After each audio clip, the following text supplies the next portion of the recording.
Hello everyone. नमस्कार आप सभी को। Very good morning to all. Selection way पर आप सभी का स्वागत है एक बार फिर से। उम्मीद करता हूं अच्छे होंगे, तैयारी आपकी अच्छी चल रही होगी, क्लियरली मुझे सुन पा रहे होंगे और देख पा रहे होंगे। सिलेक्शन बैच 7 आज से स्टार्ट हो रहा है।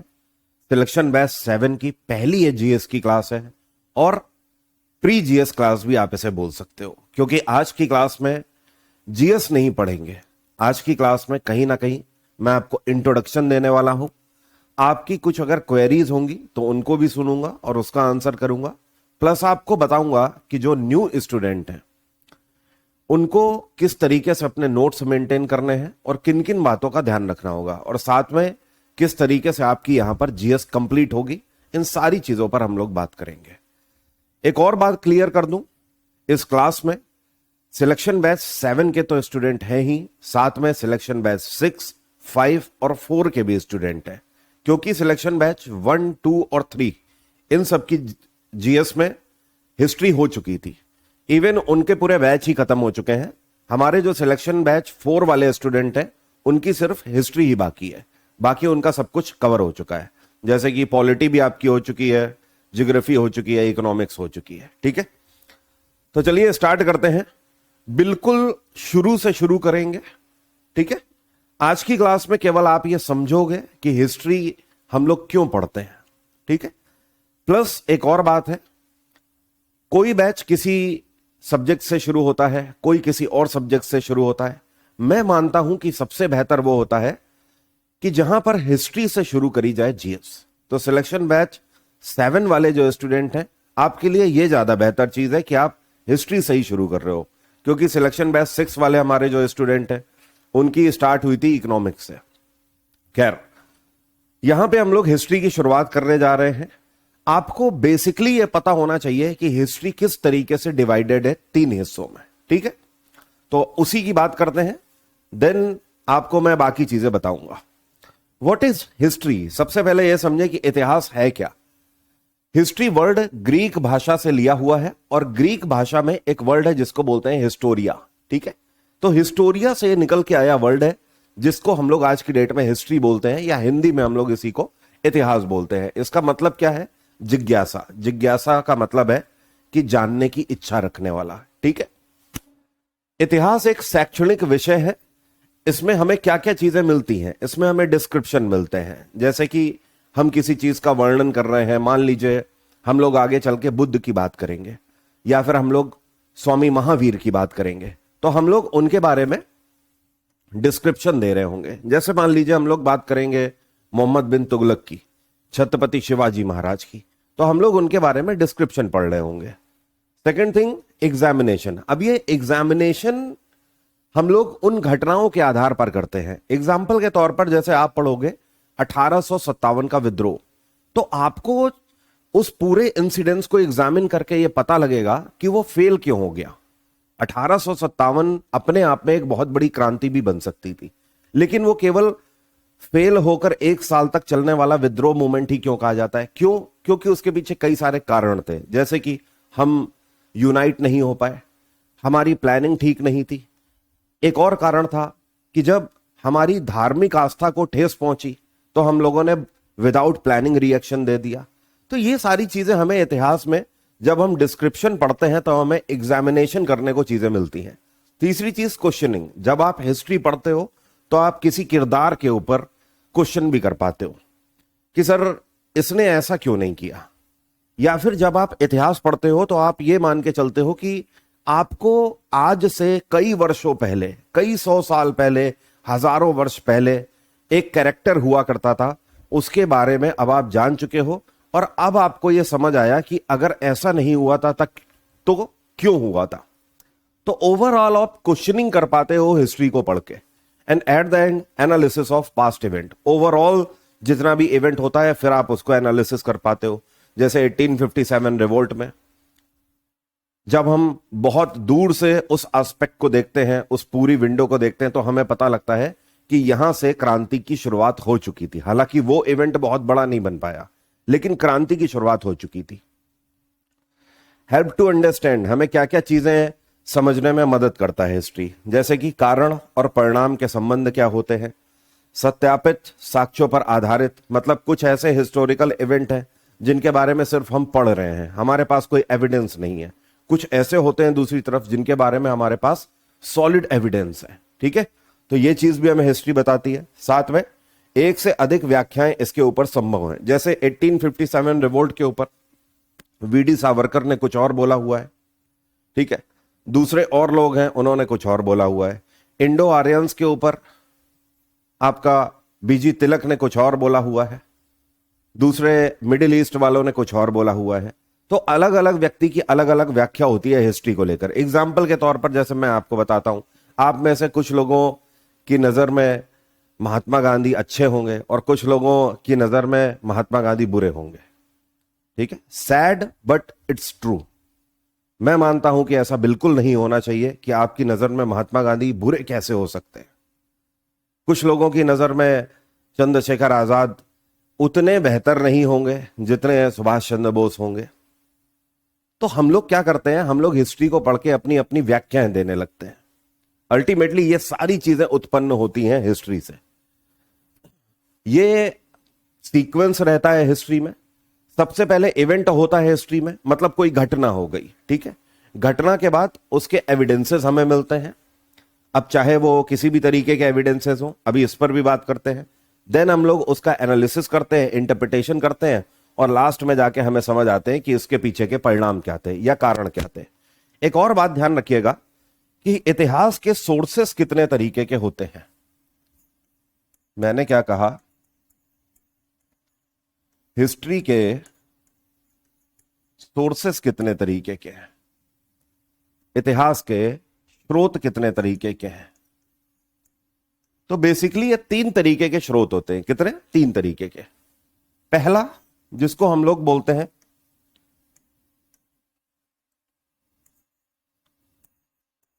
पुरातात्विक सोर्स।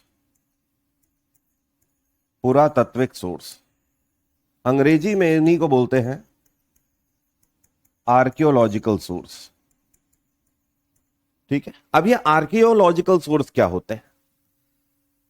इतिहास के ऐसे एविडेंसेस जो कि हमें जमीन के नीचे गड़े हुए मिले हैं। एग्जाम्पल के तौर पर हड़प्पा में या फिर मोहनजोदारो में हमें जमीन के नीचे कई सारी मूर्तियां मिली हैं, बहुत सारी ईंटें मिले हुई हैं, इवन पूरे पूरे बने हुए घर मिले हुए हैं, कुएं मिले हुए हैं, और नटराज की मूर्ति मिली हुई है, ब्रोंज डांसिंग गर्ल मिली हुई है। ये सारी चीजें जो हमें जमीन के नीचे गड़ी हुई मिल रही हैं, these are known as archaeological sources of history, जो कि हमें यह बताते हैं कि कहीं ना कहीं कई वर्षों पहले इसी जमीन के नीचे कुछ हुआ करता था। कोई टाउनशिप हुआ करती होगी, कोई अंपायर हुआ करता होगा, कोई राजे महाराजे हुआ करते होंगे। तो ये सारी चीजें जो हमें एविडेंसेस के बेसिस पर जमीन के नीचे मिलती हैं गड़ी हुई, दीज आर नोन एज पुरातात्विक सोर्स आप इन्हें बोलोगे या फिर आर्कियोलॉजिकल सोर्स बोलोगे। जबकि दूसरे जो हमारे सोर्स होते हैं, इनको हम लोग बोलते हैं हिस्ट्री में literary source. Literary source, Hindi में साहित्यिक स्रोत। ठीक है, अब साहित्यिक स्रोत कैसे हो गए, यहां पर एग्जाम्पल लिख देता हूं। एग्जाम्पल हड़प्पा हो गया, मोहनजोदारो हो गया, ठीक है, जबकि यहां पर आपकी बुक्स आ जाती हैं। लिटरेरी सोर्स हमारे क्या है? बुक्स। इतिहास में किसी ने कोई किताब लिख दी, ठीक है, एग्जाम्पल जैसे कि कृष्णदेव पयन ने वेद लिख दिए, तो आज की डेट में हमारे पास 4 वेद हैं, ठीक है, ऋग्वेद, सामवेद, यजुर्वेद, अथर्ववेद। ये कैसे सोर्स है? ये लिटरेरी सोर्स है। आज की डेट में कुरान है आपके पास, तो कुरान अपने आप में क्या है? लिटरेरी सोर्स है। क्लियर हो रही है बात? तो जो भी हमें लिखे हुए साक्ष्य मिलते हैं, जिनसे हमें यह पता लगता है कि इस डेट को यह हुआ था, उन सभी को हम लोग क्या बोलते हैं? साहित्यिक स्रोत बोलते हैं। जबकि तीसरे और आखिरी जो हमें एविडेंसेस मिलते हैं, वो हमें मिलते हैं ट्रैवलर्स से। किससे? ट्रैवलर्स से, जिनको हम लोग बोलते हैं यात्री स्रोत। किसी एक डेट में, किसी एक सदी में कोई एक घुमक्कड़ व्यक्ति हुआ करता था जो कि किसी जगह पर पहुंचा और उसने उस घटना को होते हुए देखा और देखने के बाद उसको लिख दिया। इस तरीके के सोर्सेज आपके ट्रैवलर सोर्सेज कहलाते हैं। जैसे कि भारत में अलबरूनी आया, अलबरूनी ने महमूद गजनवी को तोड़फोड़ करते हुए यहां देखा, भारत की सभ्यता को इस्लाम में कन्वर्ट करते हुए देखा, तो उसने लिख दिया, किताब उल हिंद में उसने लिख दिया वो पूरे इंसिडेंट्स को। तो हमें क्या मिल गया? लिटरेरी सोर्सेस से मिल गया। जैसे भारत में इब्न बतूता आया, उसने रेहला नाम की किताब लिख दी और उसी किताब से हमें तुगलक वंश के बारे में पता लगता है। जो मोहम्मद बिन तुगलक है उसकी पागलपंती हरकतों के बारे में पता लगता है। तो ये सब हमें किससे पता लग रहा है? यात्री सोर्सेस से पता लग रहा है, ट्रैवलर सोर्सेस जिनको बोलते हैं। इतनी बात सभी को क्लियर है? तो हिस्ट्री बेसिकली क्या है आपको ये पता है, हिस्ट्री से हमें क्या मिलता है ये भी आपको पता है अब, और आपको ये भी पता है कि हिस्ट्री के सोर्सेस क्या क्या है। बेसिकली 3 सोर्सेस होते हैं हिस्ट्री के। अब देखिए, हिस्ट्री को जब हम ओवरऑल देखते हैं तो यहां पर 3 हिस्सों में विभाजित करते हैं। अभी वो मत समझिएगा, एंशियंट, मिडवेल और मॉडर्न की बात नहीं कर रहा हूं, उससे भी अलग फ्रेम की मैं बात कर रहा हूं। एक वर्ड है जिसको बोलते हैं प्री हिस्ट्री। अब ये प्री हिस्ट्री होता क्या है समझिए। लिखित अभिलेखों से पहले का समय, मतलब जब लिखाई होती ही नहीं थी, कोई लिखना ही नहीं जानता था, उससे भी पहले का समय, उसको हम लोग क्या बोलते हैं? Pre history. कि मतलब हिस्ट्री से भी पहले का समय, क्योंकि हिस्ट्री तो हमें इन्हीं सोर्सेस से पता लग रही है भाई, लेकिन इससे भी पहले का समय प्री हिस्ट्री कहलाता है, जिनके बारे में जानकारी मिलती है हमें। जैसे कि औजार, उस टाइम पर आदमी सिर्फ और सिर्फ पत्थरों के युग में हुआ करता होगा, पेड़ में उग रहे फलों को खाता होगा या शिकार करके खाता होगा। ठीक है, तो जो पत्थरों का युग है उसी को हम लोग क्या बोलते हैं? पाषाण काल बोलते हैं। क्या बोलते हैं? पाषाण काल। आप इन पाषाण काल के भी बारे में आगे पढ़ोगे। सिंपली मानव द्वारा बनाई गई कई वस्तुएं, जैसे कि पत्थरों को रगड़ के आग हमने बनाई, ये सारी चीजें प्री हिस्ट्री का हिस्सा है। इसके बाद अगर हम बात करें तो जो इसको बोलते हैं प्रोटो हिस्ट्री। अब ये प्रोटो हिस्ट्री क्या है? प्रागैतिहासिक काल और इतिहास के बीच का समय, जहां पर लेखन प्रणाली स्थानीय रूप से विकसित नहीं हुई थी। मतलब अभी भी लिटरेरी सोर्सेस उत्पन्न नहीं हुए हैं पूर्ण रूप से, जिसको हम लोग बोलते हैं प्रोटो हिस्ट्री। जैसे कि हड़प्पा सिविलाइजेशन का टाइम पीरियड। अब हड़प्पा से हमें क्या मिलता है? हड़प्पा से हमें कोई किताबें नहीं मिल रही हैं, लेकिन हमें बड़े बड़े गांव मिल रहे हैं खुदाई के दौरान। ठीक है, ब्रोंज डांसिंग गर्ल मिल रही है, कपड़े मिले हुए हैं, जौ के फूस मिले हुए हैं, जिससे पता लगता है कि वो लोग जौ का उत्पादन करते थे। चावल के होने के एविडेंसेस मिले हुए हैं। तो इस तरीके के एविडेंसेस पार्ट हैं किसका? प्रोटो हिस्ट्री का पार्ट है। जबकि प्री हिस्ट्री में हम केवल अंदाजा लगाते हैं कि इंसान क्या कर रहा होगा, क्योंकि यहां पर तो कुछ ही हमें नहीं मिलता है। क्योंकि हम सिर्फ अगर दूर दूर तक देखते हैं तो हमें पता लगता है कि पत्थर ही पत्थर हुआ करते होंगे, इस वजह से पाषाण काल हम उसे बोल देते हैं। एंड देन आता है आपका हिस्ट्री। जैसे ही हिस्ट्री की बात आती है तो हिस्ट्री में हमें फिर मिलने लगते हैं लेखन, मतलब फिर हमें लिटरेरी सोर्सेज मिलने लगते हैं। ये इतिहास का सबसे बाद का समय है, या आप बोल सकते हो आज की डेट में हम जो कुछ भी पढ़ रहे हैं वो सब हिस्ट्री का ही पार्ट पढ़ रहे हैं। हम लोग प्री हिस्ट्री वाला पार्ट नहीं पढ़ पाते हैं। वो सिर्फ हमने अजम्पशन के बेसिस पर रखा हुआ है कि हम जितना अपना दिमाग दौड़ा सकते हैं उतना लगा के एक अजम्पशन डालते हैं कि हाँ उस टाइम पे आदमी क्या करता होगा। ये जो होगा वर्ड आ रहा है ना, ये इसीलिए आ रहा है कि हमारे पास एविडेंस नहीं है उसके, जबकि हिस्ट्री में हमें प्रॉपर एविडेंस मिलते हैं। आज की डेट में कोई ये नहीं कह सकता कि चंद्रशेखर आजाद नहीं थे, कोई ये नहीं कह सकता कि भगत सिंह जैसे नाम का कोई व्यक्ति नहीं था। आप नहीं कह सकते ऐसा। क्यों? क्योंकि हमारे पास इतने सॉलिड एविडेंसेस हैं इनमें। नाउ तो हमेशा ध्यान रखिएगा, जो सीक्वेंस है आपका प्री हिस्ट्री से प्रोटो हिस्ट्री, प्रोटो हिस्ट्री से हिस्ट्री में आता है। इतनी बात सभी को क्लियर है? अब यहां पर मैं आपको कैसे हिस्ट्री कवर कराऊंगा। एंशिएंट में पहले आप देखो हम लोग क्या क्या कवर करेंगे। इतिहास को हमने 3 हिस्सों में विभाजित किया हुआ है। ठीक है, एंशिएंट पहला, एंशंट मतलब जिसमें हम लोग पढ़ेंगे प्राचीन कालीन भारत, ठीक है, प्राचीन भारत, सबसे पुराना भारत। अब इसमें हम लोग कहां से शुरू करते हैं? तो इसमें हम लोग शुरू करेंगे इंडस वैली सिविलाइजेशन से, जिसमें हम लोग पाषाण काल भी देखेंगे। इंडस वैली सिविलाइजेशन के बाद वैदिक पीरियड, वैदिक पीरियड जिसमें कि हम लोग हमारे वेदों को पढ़ेंगे, वेदांग को पढ़ेंगे, ठीक है, साथ में वेदों से जुड़ी हुई जो व्याख्याएं हैं उनको भी पढ़ेंगे, इवन महाजनपदों को समझेंगे इसी टाइम पीरियड पे, साथ में वर्ण व्यवस्था को देखेंगे। प्री वैदिक पीरियड और पोस्ट वैदिक पीरियड दोनों के बीच का अंतर भी इसमें हम लोग पढ़ेंगे आगे। वैदिक पीरियड के बाद देन हम लोग जैनिज्म और बुद्धिज्म के बारे में पढ़ेंगे, जैनिज्म एंड बुद्धिज्म। देन हम लोग एंशियंट डायनेस्टीज के बारे में पढ़ेंगे, एंशियंट डायनेस्टीज, ठीक है। अब एंशियंट डायनेस्टीज में भी एक तो हम लोग north and central Indian dynasties को पढ़ेंगे, और जबकि दूसरी तरफ साउथ किंगडम को भी पढ़ेंगे, ठीक है। केंद्र भारत में और उत्तर भारत में कौन कौन से वंश रहे, एग्जाम्पल जैसे कि मगध अंपायर,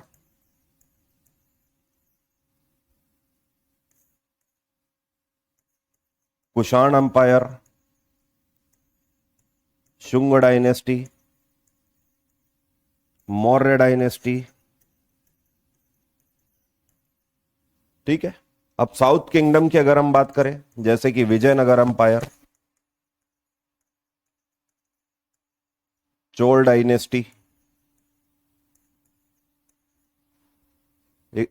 और भी कई सारी जैसे कि पांड्यान डायनेस्टी वगैरह। इतनी बात क्लियर है भाई? अभी सब बताऊंगा, अभी सब बताऊंगा कि नोट्स कैसे बनाने हैं। इतनी बात क्लियर है? ये हम लोग हिस्ट्री में, एंशिएंट हिस्ट्री में कवर करेंगे।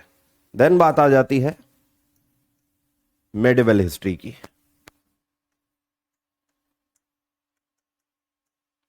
मेडिवल, जिसको क्या बोलते हैं, हिंदी में बोलते हैं मध्यकालीन भारत, ठीक है।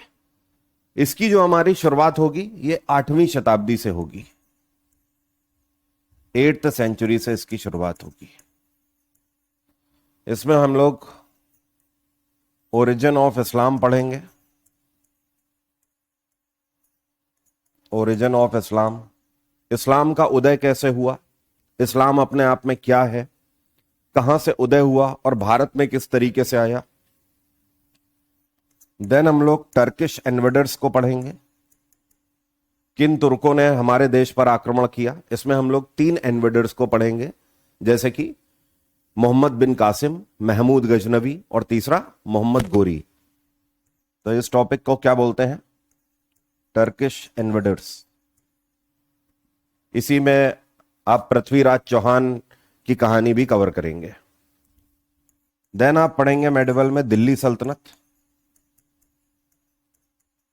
जिसमें आप 5 वंशों के बारे में पढ़ेंगे, जैसे कि slave dynasty, Khilji dynasty, Tughlaq वंश, सैयद वंश और लोधी डायनेस्टी। तो ये 5 डायनेस्टी आप पढ़ेंगे दिल्ली सल्तनत में।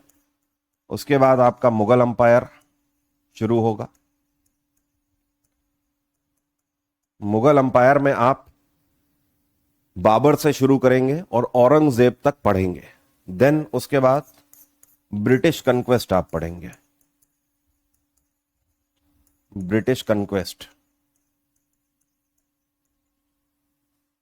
कि ब्रिटिशर्स भारत में आए, दूसरे और भी यूरोपियन भारत में व्यापार करने आए, ब्रिटिशर्स दूसरे यूरोपियंस से भारत में लड़े और किस तरीके से भारत को अपनी कॉलोनी बनाया। इसी बीच में आप मराठा अंपायर भी पढ़ेंगे, जिसमें आप छत्रपति शिवाजी महाराज से लेकर बाजीराव जैसे इन योद्धाओं के बारे में पढ़ेंगे। और साथ में आप देखोगे कि मराठा अंपायर का उदय कैसे हुआ, कितनी तेजी से, और क्या गलतियां हुई जिसकी वजह से मराठा एम्पायर का अंत भी हुआ। देन 1857 रिवोल्ट आप इसमें पढ़ेंगे, ठीक है। 1857 के बाद देन हम स्विच कर जाएंगे मॉडर्न हिस्ट्री में।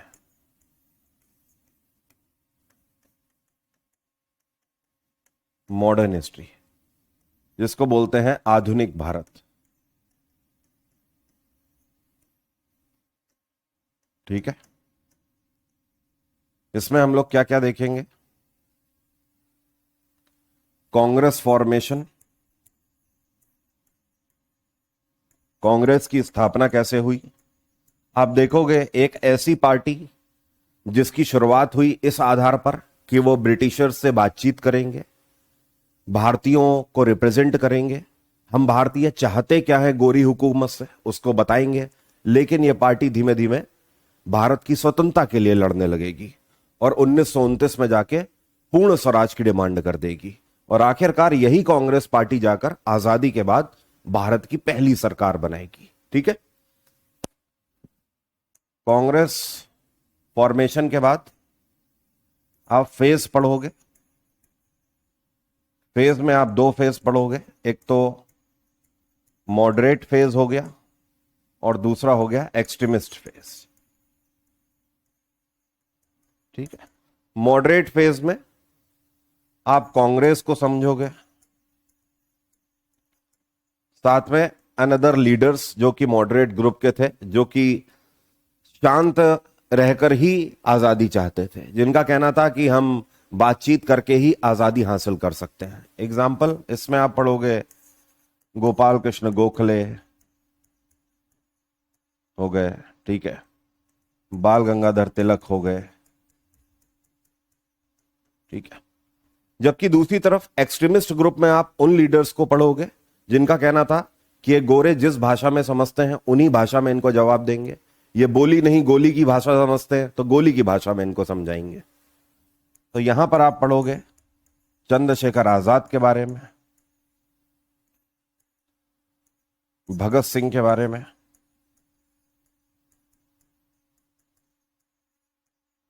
And at the end Subhash Chandra Bose के बारे में,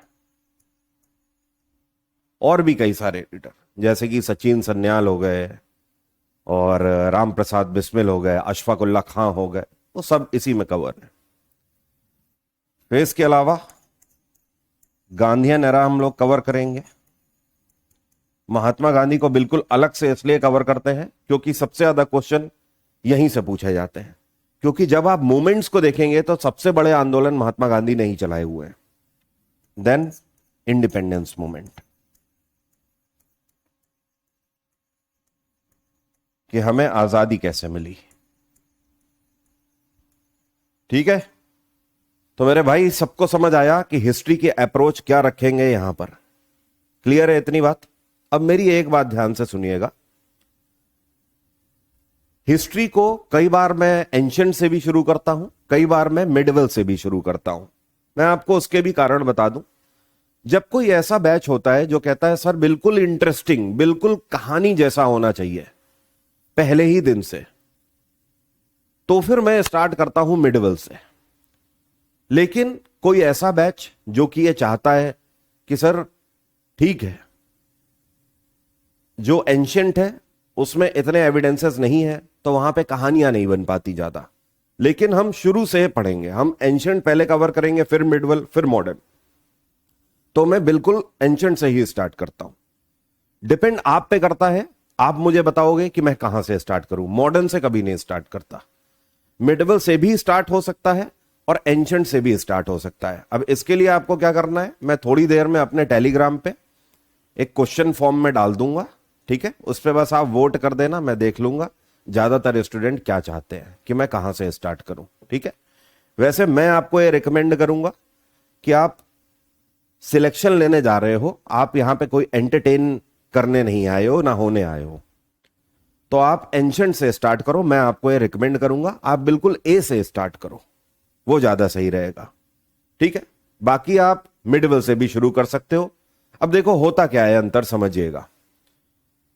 कई बार यह भी मैटर करता है कि इंटरेस्टिंग होना चाहिए, इंटरेस्ट बने रहता है। मिडवल से क्या होता है कि जब मैं मिडवल से स्टार्ट करता हूं तो पहले दिन से ही एक्शन चालू हो जाता है, पूरा मूवी की तरह हिस्ट्री दिखती है पहले दिन से। तो मिडवल, उसके बाद मॉडर्न खत्म होती है, देन फिर एंशिएंट हम उठाते हैं सबसे लास्ट में, ठीक है। बट कई बार होता क्या है, मैंने देखा है कि बच्चा कह देता है कि सर एंशिएंट से शुरू करो, लेकिन एंशिएंट मैं आपको बताऊं, एंशिएंट में एविडेंसेस बहुत कम है, तो आपको उतने बैटल्स नहीं मिलेंगे, उतनी ट्रिटीज नहीं मिलेंगी, कनिंग माइंड नहीं मिल रहा है कि कौन क्या गेम खेल रहा है, कौन किसके साथ क्या दिमाग लगा रहा है, कोई लव स्टोरी नहीं मिल रही है। तो 4 5 6 दिन के बाद स्टूडेंट कहता है सर मिडवल पे स्विच कर जाते हैं, सर एंशिएंट कब खत्म होगी। आप मेरी बात समझ रहे हो मैं क्या कह रहा हूं? तो टेलीग्राम है वरुण अवस्थी जीएस, वहां पर मैं डाल दूंगा, आप बता देना। वरुण अवस्थी जीएस, या फिर मेरा यूट्यूब चैनल, इससे नहीं पा रहे तो यूट्यूब चैनल है मेरा वरुण अवस्थी, वहां पे किसी भी वीडियो पे क्लिक करना, उसके डिस्क्रिप्शन में लिंक पड़ा रहता है ऑफिशियल टेलीग्राम का, वहीं पर शेयर कर दूंगा। जैसे आप बताओगे वैसे स्टार्ट कर लेंगे कल। अब एक और चीज ध्यान रखिएगा, जितने भी नए स्टूडेंट हैं बैच 7 वाले, बाकी हमारे पुराने स्टूडेंट तो बना चुके हैं अपनी कॉपी या रजिस्टर जो भी है, उसी में वो अपने नोट्स बनाते हैं। पहला सवाल आपका यह होगा कि सर नोट्स बनाए कि ना बनाए, पीडीएफ ही काम चल जाएगा या नहीं। तो मेरा आपको कहना है नोट्स आपको बनाने हैं और हर हाल में बनाने हैं, अपने हैंड रिटन नोट्स आपके पास होने चाहिए, उसके पीछे कोई बहाना नहीं चलेगा। तो आज ही जितने भी नए स्टूडेंट हैं, आप एक रजिस्टर अपना बना लो, नया ले आओ रजिस्टर, कॉपी बना लो, कुछ भी ज्यादा नहीं, 200-250 पेज की बना लो, ठीक है, जिसमें कि कुछ कुछ पेज छोड़ के, पहले हिस्ट्री हो गई, फिर कुछ पेज छोड़ के ज्योग्राफी, पॉलिटी, ऐसे करके आपके नोट्स बनेंगे, ठीक है। प्लस नोट्स बनाने का तरीका क्या है, जितना भी मैं यहां पर लिख रहा हूं या पीपीटीज आपको दिखा रहा हूं, आपको वो सब नहीं उतार लेना है, नोट डाउन नहीं करना है। नोट्स का मतलब है कि आप 4 पेज के कंटेंट को सिर्फ 1 पेज या आधे पेज में लिख दो, यह है नोट्स का मतलब। क्लियर हो रही है बात? जैसे कि मैं आपको एक एग्जांपल देता हूं, मैंने आपको बोला कि आप केवल आधे पेज में मुगल अंपायर के नोट्स बना के दिखाओ, तो आप कैसे बना सकते हो समझना। मुगल आपने लिखा, बाबर,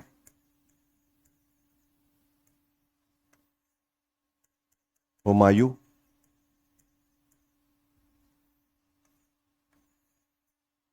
अकबर,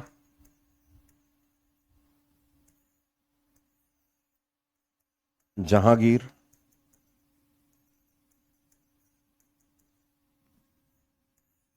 शाहजहां,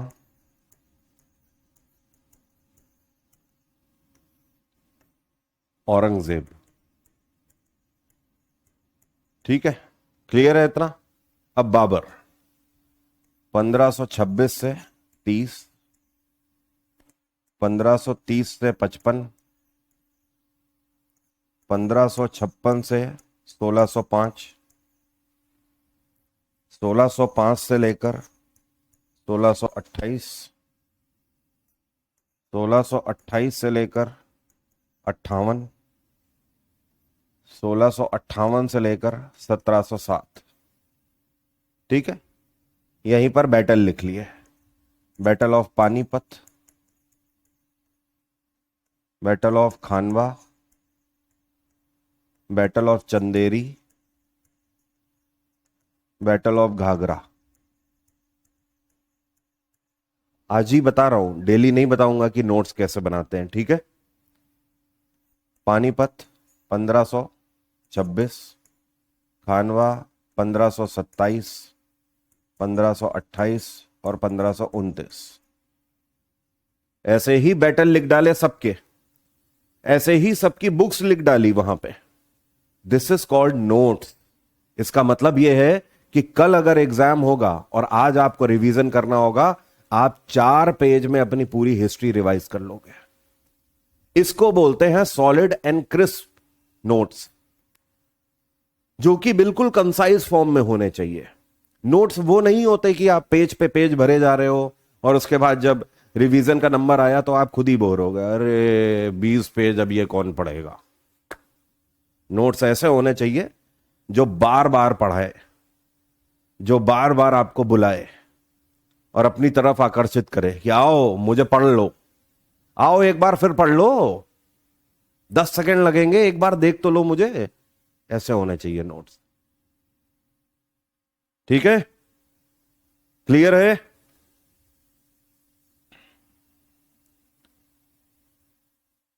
सुनील का कहना है सर हम मुगल क्यों पढ़ाया जाता है, पोरस जैसे राजा के बारे में क्यों नहीं पढ़ाया जाता है। देखिए, पहली बात यह कि मुगल अगर आप नहीं पढ़ोगे तो 1526 से लेकर 1857 तक बीच में क्या हुआ ये आप कैसे जानोगे। आप इस टेन्योर को समझ रहे हो, ये कोई हल्का टेन्योर नहीं है। 1526 से लेकर 1857 के बीच का कितने साल हो गए देखना जरा, 350 साल। आप हिस्ट्री में 350 साल गायब कर दोगे। वो इसलिए कि आपको मुगल नहीं पढ़ने हैं, हमें पढ़ना सब कुछ है, पढ़ने से हमें बैर नहीं होना चाहिए। ठीक है, तो पहली चीज, जब क्वेश्चन ही वहीं से उठाएगा, इन 350 साल को अगर गायब कर देगा तो क्वेश्चन कहां से उठाएगा। प्लस आप उस टाइम की पॉलिटिक्स को कैसे समझोगे, आप ये कैसे समझोगे कि मराठा एम्पायर के सामने कौन खड़ा था अगर आप मुगल ही गायब कर दोगे। ठीक है, अब सेकंड थिंग जो आपने पूछा कि राजा पोरस के बारे में क्यों नहीं पढ़ाया जाता, तो मैं सीना ठोक के कहता हूं इसके पीछे हमारी राजनीतिक पार्टियों का विषय है। स्वतंत्रता के बाद जो पॉलिटिकल पार्टीज सत्ता में थी, ये उनको देखना चाहिए था कि एनसीईआरटीज में छत्रपति शिवाजी महाराज का इतिहास उतना क्यों नहीं डाला जितना मुगलों का डाल दिया, राजा पोरस का इतिहास उतना क्यों नहीं डाला, चंद्रगुप्त समुद्रगुप्त का इतिहास क्यों नहीं डाला। जिस तीव्रता से मुगलों का इतिहास डाला गया है उसी इंटेंसिटी से डालना चाहिए था ना भारतीय राजाओं का भी। जब आप पृथ्वीराज चौहान को ढूंढने जाते हैं तो आपको मुश्किल से बहुत कम एविडेंसेस मिल पाते हैं। तो इसके पीछे स्वतंत्रता के बाद हमारे देश में जो कांग्रेस की सरकार थी वो जिम्मेदार है, क्योंकि क्या करिकुलम में होगा, क्या एनसीईआरटी में होगा, ये भारत सरकार तय करती है। सरकार ने उस टाइम पर शायद ध्यान नहीं दिया, उनको महात्मा गांधी जरूरी लगे, उन्होंने महात्मा गांधी का फेस डाला, उनको बाल गंगाधर तिलक जरूरी लगे, उन्होंने वो डाला, लेकिन चंद्रशेखर आजाद को भूल गए, भगत सिंह को भूल गए। सुभाष चंद्र बोस के बारे में हम बचपन में केवल इतना ही पढ़ पाए कि उनका जन्म यहां पर हुआ था, उनकी मृत्यु यहां पर हुई। उन्होंने कौन सा नारा दिया, दिल्ली चलो नारा दिया, बस। बाकी उन्होंने जीवन में कुछ किया ही नहीं। तो इसके लिए गवर्नमेंट रिस्पॉन्सिबल होती है, बट कोशिश रहेगी इस बैच में ऐसा ना हो। बैच 1, 2 और 3 वालों से आप फीडबैक ले सकते हो, वो बच्चे आपको बता देंगे। ठीक है, तो बाकी पॉलिटिकल रंग ना देते हुए हिस्ट्री हम लोग कवर करेंगे और अपने ही अंदाज में करेंगे। ये मेरा आपसे वादा है कि आपने जो ये बैच परचेस किया है इसकी एक एक पाई आपकी वसूल होगी और आप इतिहास को ऐसे देखेंगे जैसे आपके सामने मूवी चल रही हो। ठीक है, एंशेंट में थोड़ा बहुत आपको लग सकता है क्योंकि एंशेंट में कहानियां नहीं है बहुत, बट मिडवल में चालाकियां हैं, कहानियां हैं। भाई भाई को मार रहा है गद्दी के लिए, बेटा बाप को मार रहा है गद्दी के लिए। जब बाप मर रहा है तो 4 में से 1 भी कंधा देने नहीं पहुंच रहा है।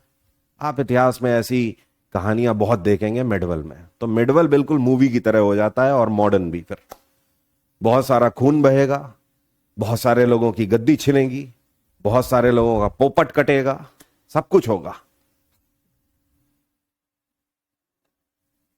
आयुष का कहना है सर आप ऐसे नोट्स साथ में दे दिया करिए, मैं घर आके निवाला ना खिला दूं है, एक पर्ची बना दूं मैं पूरे नोट्स की और ऐसे करके एक एक के घर पे आऊं, हाँ बेटा मुंह खोलो, पर्ची अंदर डाल दूं, चलो लो पानी के साथ गटक जाओ। बाबू नोट्स तो बना लो हाथ से। आशीष का कहना है सर आज इकोनॉमी एंड हो जाएगी, नहीं हो पाएगी भाई। आप देखो ना, सैटरडे को सर्वर इशू हो गया था, सैटरडे को क्लास सुबह वाली कहां हो पाई है। अगर सैटरडे को डिमांड एंड सप्लाई हो जाती तो आज मैं रूरल डेवलपमेंट करा देता। तो अब आज नहीं, अब कल खत्म होगी इकोनॉमी। आज मैं कराऊंगा डिमांड एंड सप्लाई पहले वहां पे आपकी कवर, उसके बाद रूरल डेवलपमेंट ऑफ इंडिया कल की क्लास में, तब जाके खत्म होगी। चलिए कल सेम टाइम पे मुलाकात होगी 8:30 बजे, बिल्कुल तैयार रहिएगा। अभी टेलीग्राम पे डाल दे रहा हूं, टेलीग्राम पे आकर एक बार अपना वोट कर दीजिएगा, जिससे कि मुझे पता लग जाएगा कि कहां से मैं शुरू करूं। Thank you everyone, bye, take care, have a nice day, आपका दिन मंगलमय हो। जय हिंद, जय भारत।